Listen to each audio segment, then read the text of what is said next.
শীতকালে পেঁয়াজ কলির তরকারি খেতে কে না পছন্দ করে। আজ তাই পেঁয়াজ কলির তরকারিতে চিংড়ি মাছ দিয়ে বানিয়ে ফেলেছি একটা অন্যরকম তরকারি, যা দিয়ে এক থালা ভাতও কিন্তু দিব্যি উঠে যাবে, রুটির সাথেও অবশ্য চলতে পারে। আমি পারমিতা, আর আপনারা দেখছেন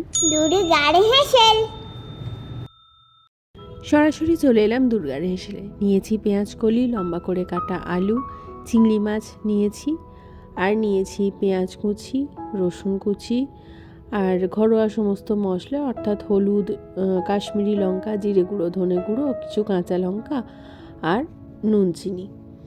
প্রথমেই কড়ার মধ্যে তেল দিয়ে নিচ্ছি, তেলটা একটু গরম হতে দিচ্ছি। তেলটা যখন গরম হয়ে যাবে তখন তার মধ্যে যে চিংড়ি মাছগুলো রাখা আছে সেগুলো দিয়ে চিংড়ি মাছগুলো ভেজে নেব। চিংড়ি মাছগুলো আগে থেকে পরিষ্কার করে ধুয়ে নুন হলুদ মাখানো আছে।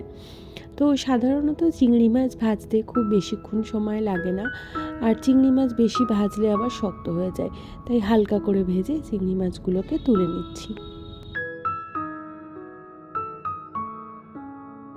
বাকি যে তেলটা রয়ে গেল সেই তেলের মধ্যে রসুন কুচি আর কাঁচা লঙ্কাগুলো দিয়ে নিলাম। এখানে কাঁচা লঙ্কাগুলো আমি মাঝখান থেকে শুধুমাত্র ফাটিয়ে রেখেছি। তো রসুন আর কাঁচা লঙ্কাটা একসঙ্গে হালকা একটু ভেজে নিচ্ছি, বেশ একটা সুন্দর গন্ধ বেরোবে। তো তারপর আমি দিয়ে নিচ্ছি পেঁয়াজ কুচিটা। এরপর পেঁয়াজ কুচিটা হালকা একটু গোল্ডেন ব্রাউন করে ভেজে নেব। পেঁয়াজটা ভাজা হয়ে গেছে, এর মধ্যে দিয়ে নিচ্ছি আলুগুলো। এরপর আলুটা হালকা একটু নাড়াচাড়া করে তার মধ্যে আমি দিয়ে নেব পেঁয়াজ কলিটাও। তারপর পেঁয়াজ কলি আর আলু একসাথে মিনিট 2-3 মতো ভেজে নেব।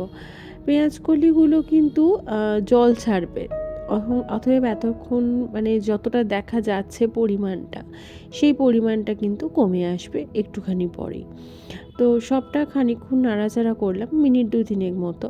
তো তারপর নুন আর চিনি যেটা একসাথে রাখা ছিল আর হলুদ, এই দুটো জিনিস এখানে দিয়ে নিলাম। তারপর এই দুটোকে আর একটু মিশিয়ে নেব, নিয়ে চাপা দিয়ে রেখে দেব মিনিট 10 মতো। ফিরে এলাম মিনিট 10 পর।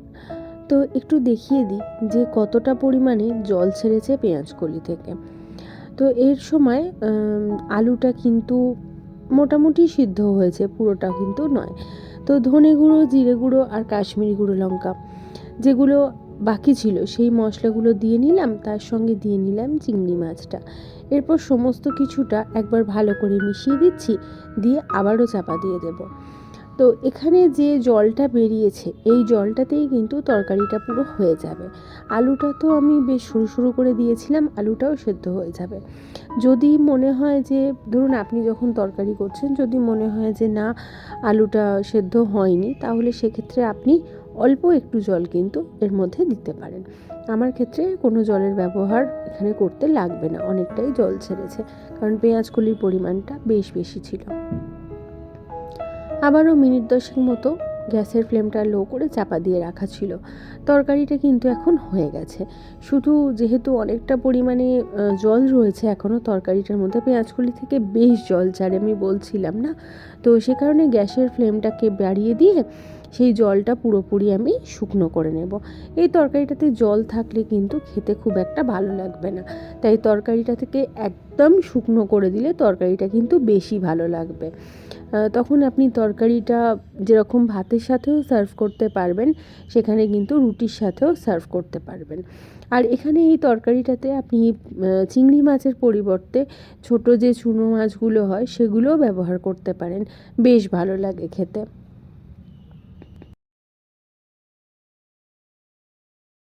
তরকারিটা শুকনো করা হয়ে গেছে, গ্যাসের ফ্লেম অফ করে 5 মিনিট স্ট্যান্ডিং টাইমে রেখে দিলাম।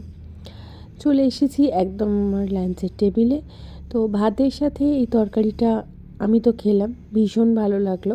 আপনারা ট্রাই করুন, আমাকে জানান কেমন লাগলো। ভালো লাগলে পাশে থাকবেন প্লিজ। দেখা হবে নতুন ভিডিও।